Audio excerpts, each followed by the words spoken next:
Chapter 5. Everybody is dispersed all around. Part 1. After Grandma chased away my grandpa, who had a car, by the way, my dad came along with my grandpa, Boris, whose father, to pick Mother and me up. Dad came looking very angry and tired, and he didn't come dressed appropriately for the merry occasion, while Grandpa Boris was. Dad came as if to pick up a stranded kitten and not a wife with a child. He did not congratulate Mom on their newborn, and Mom was hurt that he didn't even kiss her for my birth. Dad considered such a jolly and festive event as an occasional event, and instead he complained to Mom that Grandma Kira had forced him to vacuum the entire house, which was the reason for his delay. He didn't get to see the cinematic episode of Grandma and Grandpa's cat fighting. Everybody was busy at the time. He vacuumed the house with his very last strength, and out of great fatigue, he had forgotten his wallet. As Mom comforted him, she wasn't sure which one of them had been in labor. Along with that, Dad did not bring sweets and flowers to the nurses as was customary, which Mom was morbidly ashamed of. Furthermore, in the hospital, Grandma again insisted strongly to call me Ira. Otherwise, she said that Dad, Mom, and I shouldn't live in her house. Because of the ultimatum and sabotage, I was called Ira, and my birth certificate was written with that name, along with the fact that I am Jewish. After being officially named, upon deciding which way to get home, Dad insisted on taking the subway because of not having his wallet for a taxi. But Grandma said that it was not appropriate to expose such a small infant as myself to the noise level and activity of the subway. The reason Dad wanted to take the subway was because it cost a couple of kopeiks cents, while a taxi cost more. But upon Dad suggesting it, Mom, with a very perfect Hebrew that she had studied while being in labor, became fresh with him with Hebrew that turned out to be mostly Russian terms. She offered him to walk by himself, let alone ride the subway, while she was going to go home via the taxi, whether he approved of it or not. After that, Dad was put in his place. Grandpa Boris was very gracious to agree to pay for the taxi. While Mom went and caught the taxi, Grandma held me, Dad anxiously smoked a cigarette, and Grandma Boris patiently waited. Mom and everybody entered the spotlessly cleaned and vacuumed house thanks to Daddy. One must give credit when the credit is due, and in her room she saw a huge children's cradle full of embellishments. I was so small that I could fit in the width of it. In comparison to that cradle, I was drowning in it as if I was in a Barbie house. Mom tenderly bundled me and put me inside, while Grandma Kira and Grandpa Boris watched me with love. Dad washed his hands from smoking his cigarette and smelling like tobacco. Because I was so small, there were fears that I could catch an infection if he came close. After that, all of them sat by the living room table, and Grandpa Boris officially congratulated Mom on the new baby. Mom's mood was raised, and she got over the scene at the hospital, which, by the way, was only a warm-up. Mom did not anticipate what kinds of scandals were awaiting her. Mom was blessed with an abundance of milk, and in order to maintain it, Grandma fed Mom with boiled chicken and fruits. She couldn't eat fried chicken because it was detrimental to her health. Dad announced that he also wanted to get into the diet of a breastfeeding mother due to his digestion difficulties. Because it was very difficult to get a boiled chicken in the stores, where one had to wake up at about 4 o'clock in the morning to be first in line for it. And on top of that, because Dad didn't offer to pay for it, he was out of work, by the way. That couldn't be accommodated. Dad was self-employed at the time. He had his own business, which Mom didn't consider to be a consistent job. He set up flyers around the streets, and he paid for a special voicemail machine that accepted orders from people and that had to be connected to the phone line of Grandma's house. She consistently disconnected it as it inconvenienced her somehow, and Dad lost business that way. Nonetheless, with little contribution to the house, Dad demanded that he get the boiled chicken and Mom get the fried. Mom was ready to eat the fried chicken to quiet Dad's whining about it. However, Grandma wouldn't hear of it. As it was very customary for women to cook for their husbands back then, and probably still now in some families, which in fact had been my father's very expectation, Grandma told him when he moved into the house that she was going to cook for him instead of Mom, because Mom hadn't been taught how to cook. Dad refused and insisted that Mother would learn. Before my birth, that was an appropriate expectation, but a little after my birth and while nursing me, Mom's body was slightly fatigued. Maybe not justifiably as much as Dad was fatigued from vacuuming the house, though. Therefore, Mom couldn't cook for him, which caused a lot of tension in the household. As far as Grandma is concerned, one has to give her credit at the devotion to taking care of me, because as soon as I would make a yap in my cradle in Mother's room, she would not walk. She would fly like a bullet into my mom and Dad's room, without courtesy knock, without nothing, and she would pick me up and calm me down. Nonetheless, Mom believes that if a baby cries, it doesn't necessarily mean that the caretakers have to immediately calm the baby down. Rather, she believes that one has to give the baby a chance to calm down on its own. Grandma was behaving so intrusively, barging in even in the middle of sex. She didn't care about their privacy. That became very uneasy and triggered this way. Upon Mom's question of why he wasn't searching for a job, Dad developed the excuse that Grandma was making him very unsettled and too nervous to attain one. In this way, it seemed like Dad was sitting and living on Grandma's and Mother's terms, and his laziness was becoming extremely apparent. Mom was receiving maternity leave from her accounting job, which had been half the amount of her regular wage. Grandma got a pension slightly before I was born, and Dad was doing his occasional gigs that were even less than Mom's regular wage. Due to all kinds of complications in the house, Grandma called Anya and my great-grandmother Sima to tell Dad that he couldn't behave this way. All they wanted to do was talk, but Dad insulted them, and Dad in return was asked to leave the house. Dad refused, and Anna, my aunt, became angry as she felt that Dad was taking over the house of her childhood, even though she was living outside the house. In response, she took his small TV and just put it outside the house. All Anna wanted him to do was to leave the house and take his stuff with him. And to be truthful, Mom wanted that too.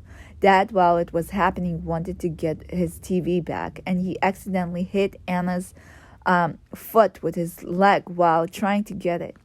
Anna responded to it as an invitation for a duel and began fist-fighting with Dad, scratching up his whole face. Grandma and great-grandma Sima were involved in the altercation too. Dad was fighting all those women, and he got his pocket knife. Great-grandmother held onto it with her hand and cut her hand. It was a circus, Mom portrayed. Everybody was playing their role.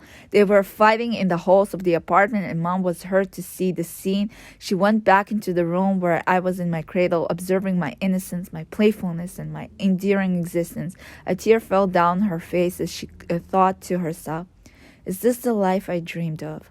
The funny fact is that it was only the 6th day of my life. The neighbors called the police, and a young and handsome police officer appeared at the doorstep. Mom went to the kitchen herself to see what was going on. The police officer sat down at the kitchen table and wrote all of the unfolding events from everybody's perspective. Then he courteously asked, "Please forgive me for my question, but are you Jewish?" Grandma nodded in agreement. The police officer continued, "I've always wished to work in a territory where there were Jews, because they are peaceful people who never fight, which makes my work easier. You, however, are acting like typical Ukrainians."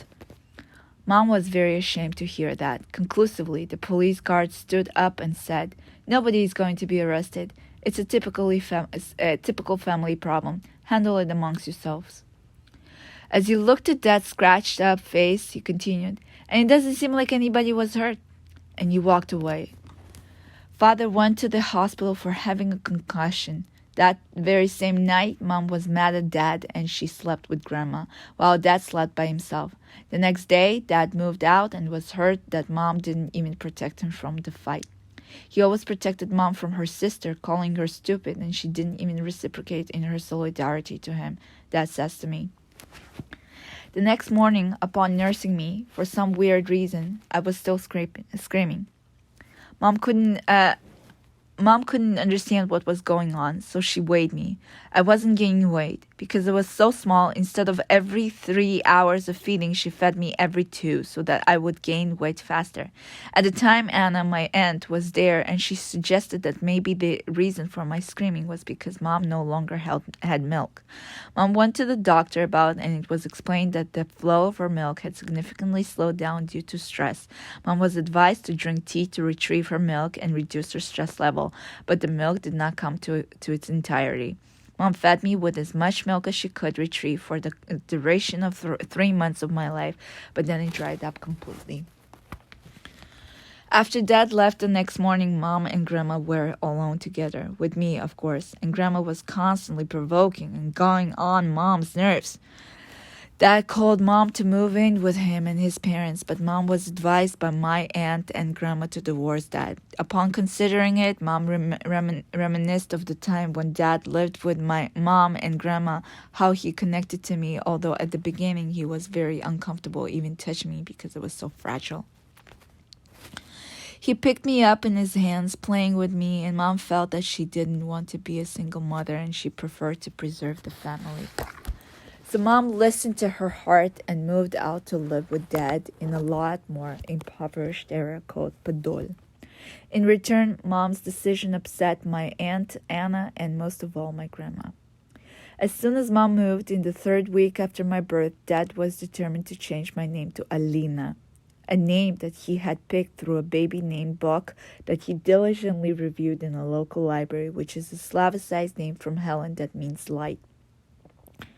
Dad thought it was exquisite and pleasant to the tongue's pronunciation. Mom felt a lot more at ease living with Dad, surprisingly. Although Dad was very messy and never cleaned the house, he and my paternal grandparents, Boris and Sophia, helped pitch in taking care of me. It seemed like it was nice teamwork, and there was nobody interrupting their privacy, no constant sovereign armied orders. Get up, get down, take away, do laundry, breathe, don't breathe, and so on and so forth. Mom liked the environment to the point that even the impoverished and unorganized house didn't even bother her. The only problem was that Mom no longer had the advantages of a beautiful cradle, and I had to sleep in a carriage that Mom called Malvina. It was nice in the way that it was adaptable and bendable, but the problem was that Mom had to always move it around. Mom used it when she took me on strolls and for sleeping. She felt bad for me, and she thought of getting back that beautiful cradle that Grandma had bought for me.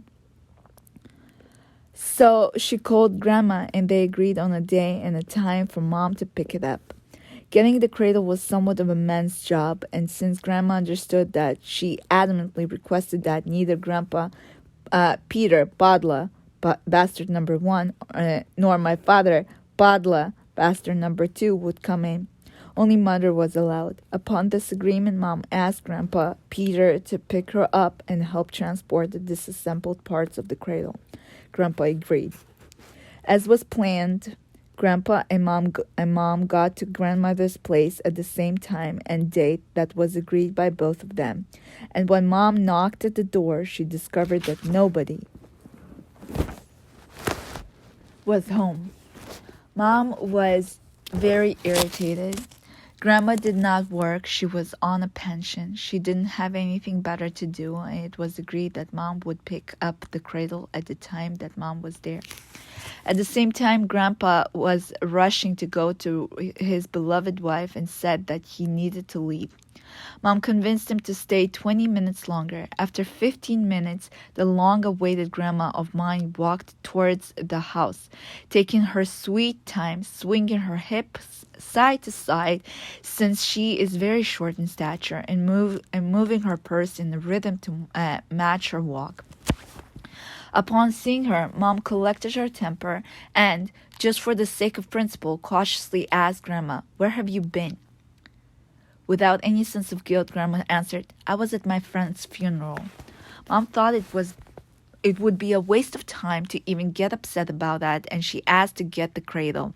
Grandpa gave her only 5 minutes to get it.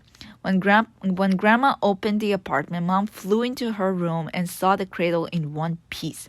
Grandma did not even bother to disassemble the cradle for Mom to pick up. Never mind that, Mom thought, for the sake of avoiding gratuitous arguments. She wanted to disassemble it herself. However, there were no screwdrivers to be found.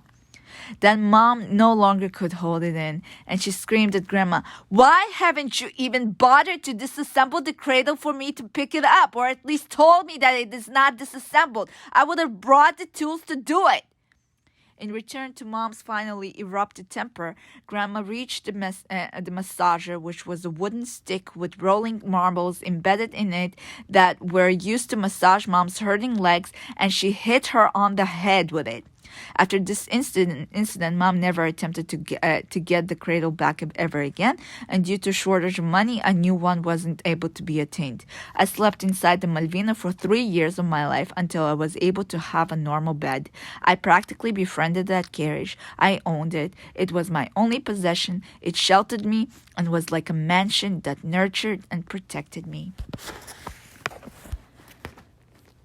At the same time, that began the immigration process to Israel, but had specific problems with Mom's side of the family. To be truthful, while Dad and Mom lived with Grandma, there were plans to legally immigrate to the United States through a summoning from Willie, my grandmother's brother, and Grandma could have taken the entire family, my aunt's family, herself, Alyosha, and their small son Maxim, and mother's family, along to the U.S. However, Grandma became adamant about not allowing my dad to come through. She said that only Mom and I could go and Dad should stay behind. Dad, of course, convinced Mom to do otherwise, and Mom didn't want to go to a foreign land without a husband. So after Mom moved to live with Dad, he took the immigration to Israel very seriously. The only problem was that in order to be allowed to go, Mom had to get permission from her parents. Grandma said no, and she further said that if Mom really wanted to go, she could leave me behind with Grandma and go with Dad. He said not over his dead body would that happen. Eventually, even though my grandma had a really bad relationship with Grandpa Peter, Grandpa somehow, through the gnashing of teeth, convinced Grandma to sign those papers. Finally, upon preparation to leave, Mom was tormented by the question of what needed to be brought. Everybody suggested money, but where would one get it? Unfortunately, Grandma, instead of helping her to get ready, was to indulge with her grievances towards everyone. After the divorce with Grandpa, she wasn't all there and was very easily triggered. At the same time, Grandpa's life was showered with flowers and daisies, and his thoughts were far from thinking of Mom. My father's parents were gracious enough to help pack 3 tarpaulins. Because everybody said that it would be really hot there, Mom did not pack anything warm, which turned out to be a grave mistake. All you could have was 90 kilograms, which is around 200 pounds. Thankfully, Mom thought of packing child nutrition equipment, which was necessary to have, because in Israel those were very expensive. Approximately a week before Mom's departure, Jack's mother, Mom's previous boyfriend, whose name is Olga Nikolaevna, wanted to exchange some words with Mom. She explained to Mom that throughout all this time, Jack was really hurt and that he had wept throughout the new year for Mom's leaving him. On top of that, she gave Mother 2 crosses, one for me and one for Mom, followed by toys for me to play with. As the date to departure got closer, Grandpa Boris insisted on a prestigious and lively farewell party. By the way, my paternal great-grandparents had moved in to live with Dad a while. My paternal great my paternal grandparents. My paternal grandparents had moved to live with Dad a while after we had immigrated to Israel. Nonetheless, Mom invited her girlfriends and Dad his boyfriends. Up until then, Mom was scared and unhappy about the move. But the party made her feel a lot more elated. Everybody held me in their arms and said what a beautiful girl I was. Those friends eventually hooked up even after Mom and Dad left. A day before departure, Mother called Jack and apologized to him for how circumstance had turned out. Jack said, "All I hope is that you are happy." Mom said that she was trying her hardest to be happy, and she further explained that she needed to sever ties with him so that she wouldn't give him more grief. In return, Jack said with a quivering voice, "I will never forget you," which was a statement that supported Mom through her struggles in Israel. It made her feel important and as if she belonged. After that conversation, Mother informed Grandpa Peter that she was leaving the next day. Grandpa said that he would be there to accompany her at the train station, where they were to wait for a bus. Grandma and my aunt were not informed of when they were to be leaving, and they did not come. The next day, it was warm and sunny, caressing Mom in cheerfulness. All of Dad's distant relatives came, and Grandpa Peter came looking very happy, as if he were accompanying Mother to children's camp. Along came over Mom's friend, exclaiming to her, "I'm so jealous of you," and Mom smiled in fake happiness. When the bus arrived, Mom held on to me, and everybody outside the window joyfully waved towards Mom. As the bus started to move, Mom saw the familiar streets and playgrounds where she grew up, and she thought to herself, "I will probably never see these streets ever again." Nobody cried. Nobody was affected by the fact that Mom was leaving except for Jack. Not even her own close kindred. Grandma and my aunt were not even her own close kindred. Grandma and my aunt were even bothered. That was the end of my Ukrainian life when Mom and Dad left on August 1st and arrived on August 10th of 1991 in Israel when I was only 9 months old.